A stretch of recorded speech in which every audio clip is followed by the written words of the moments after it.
दिल्ली हमारे देश की राजधानी है और राजधानी में हमारा जो ट्रांसपोर्ट सेक्टर है, हमारी कोशिश है कि वो वर्ल्ड क्लास होना चाहिए। दुनिया के जो सबसे विकसित देश हैं, हमारे देश का ट्रांसपोर्ट सेक्टर, हमारे देश की राजधानी का ट्रांसपोर्ट सेक्टर उसके कंपेरेबल होना चाहिए। दिल्ली में ट्रैफिक बहुत ज़्यादा है। उसका एक बड़ा कारण है कि दिल्ली की सड़कों के ऊपर कार और स्कूटर बहुत हैं, प्राइवेट व्हीकल्स बहुत ज़्यादा हैं। अगर हमें कार और स्कूटर पे ट्रैवल करने वाले लोगों को पब्लिक ट्रांसपोर्ट पे लेके जाना है, तो हमें पब्लिक ट्रांसपोर्ट को कंफर्टेबल, सेफ और टाइम के अकॉर्डिंग चले, ये हमें सुनिश्चित करना होगा। सबसे बड़ा रेवोल्यूशन दिल्ली के ट्रांसपोर्ट सेक्टर में तब आया था जब दिल्ली में मेट्रो शुरू हुई थी।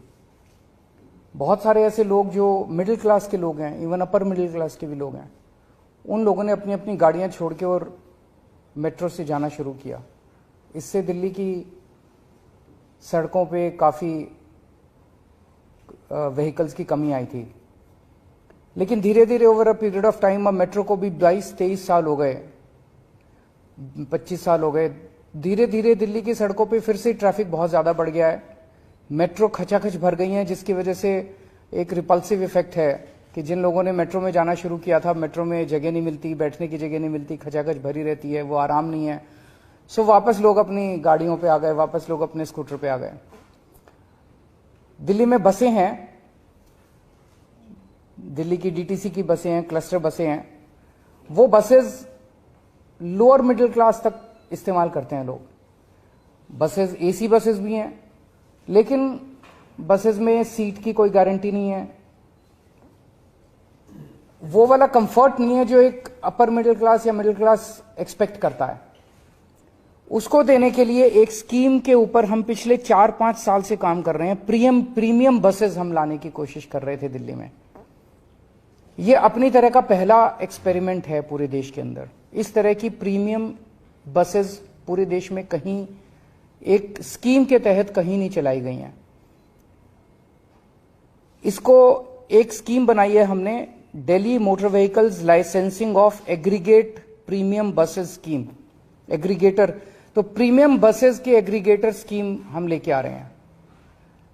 ये प्रीमियम बसेस जो हैं ये कंफर्टेबल होंगी, 2x2 की बसेस होंगी, एयर कंडीशनड होंगी।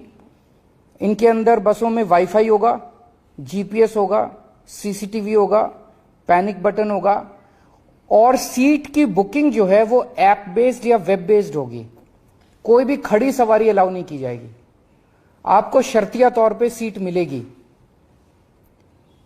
इस किस्म की स्कीम पहली बार लाई जा रही है और इसमें हमारा मकसद पूरा का पूरा ये है, ये टारगेट किया जा रहा है मिडिल क्लास और अपर मिडिल क्लास को, जिनकी पेइंग कैपेसिटी है, जो अपने कंफर्ट के लिए पे कर सकते हैं, रोज अपनी कार लेके जाते हैं, कार का पेट्रोल खर्च करते हैं।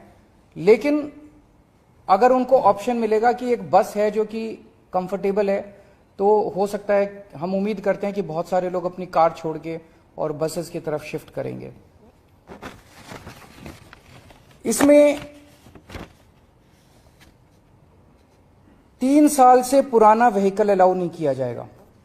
जो बसेस लेके आएंगे वो 3 साल से पुरानी नहीं होनी चाहिए, सीएनजी होंगी।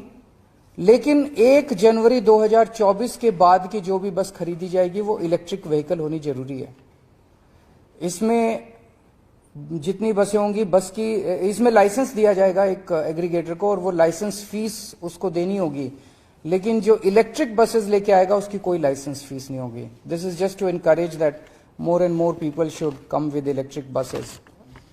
कोई भी बस जो है उसमें कम से कम 12 सीटें होनी चाहिए, 2x2 की कम से कम 12 हों, उससे ज्यादा कितनी भी हो सकती हैं। एक एग्रीगेटर कम से कम 50 बसेस लाइसेंस मिलने के बाद, लाइसेंस अप्लाई करेगा, लाइसेंस मिलेगा, लाइसेंस मिलने के 90 दिन के अंदर उसको कम से कम 50 बसेस ऑपरेट और मेंटेन करनी होंगी। सबसे खास बात इस स्कीम की यह है कि रूट्स हम नहीं देंगे, रूट्स एग्रीगेटर हर बस के खुद डिसाइड करेगा ऑन द बेसिस ऑफ जहां ज्यादा ट्रैफिक है वहां पे ज्यादा बस चलेंगी, तो ऑब्वियसली जहां वहां ज्यादा बस चलेंगी तो वो ट्रैफिक ईज होने में मदद मिलेगी। तो वो रूट्स खुद डिसाइड करेगा, खुद सेलेक्ट करेगा, हमें इन्फॉर्म कर देगा, दिल्ली सरकार को केवल इन्फॉर्म करेगा। फेयर भी वो खुद डिसाइड करेगा, मार्केट डिसाइड करेगी फेयर। हमारी एक ही शर्त है कि डीटीसी का जो फेयर है उससे ज्यादा होना चाहिए। ऐसा ना हो कि डीटीसी से कम फेयर, इसके अंदर डीटीसी से ज्यादा फेयर होना चाहिए। बाकी उसका जो भी है, जो मार्केट फेयर देने के लिए तैयार है वो फेयर चार्ज कर सकता है। जैसे मैंने कहा, केवल मोबाइल से या वेब बेस्ड बुकिंग होगी, ऐप बेस्ड या वेब बेस्ड बुकिंग होगी, सीट्स आपको शर्तियां मिलेगी और सारी पेमेंट्स डिजिटली करनी होंगी। ये सारी बसेस, इनका एक लोगो और एक यूनिफॉर्म कलर कोड वगैरह हम कर रहे हैं, और बस के अंदर एग्रीगेटर जो है वो अपना एडवर्टाइज कर सकता है और उस एडवर्टाइजमेंट से बस के अंदर वो रेवेन्यू कलेक्ट कर सकता है। इस स्कीम को आज हम एलजी साहब के पास भेज रहे हैं। जैसा आप लोग जानते हैं, दिल्ली की जो एडमिनिस्ट्रेटिव व्यवस्था है, एलजी साहब को ये तय करना है कि वो इस स्कीम को राष्ट्रपति को रेफर करेंगे या दिल्ली सरकार को आगे बढ़ने की इजाजत देंगे। दिल्ली सरकार ने अपनी स्कीम फाइनल कर दी है, अब ये राष्ट्रपति इनके पास जाएगी, एलजी साहब के पास। एलजी साहब या तो इसको राष्ट्रपति को, अगर असहमत है तो राष्ट्रपति को रेफर करेंगे, पर मुझे उम्मीद है कि पब्लिक वेलफेयर की स्कीम है वो क्यों करेंगे। दूसरा, एलजी साहब से आने के बाद इस स्कीम को हम पब्लिक फीडबैक के लिए हम इसको 1 महीने के लिए वेबसाइट पे डालेंगे, ताकि जनता जो भी फीडबैक देना चाहे जनता फीडबैक दे, और जनता के फीडबैक के आधार पे अगर कुछ माइनर चेंजेस इसके अंदर करने हुए तो चेंजेस करके इसको जल्द से जल्द लागू किया जाएगा। मैं समझता हूं कि ये दिल्ली ने पूरे देश के ट्रांसपोर्ट सेक्टर के लिए एक मील का पत्थर साबित होगा। अगर कोई क्वेश्चंस आपके हैं तो।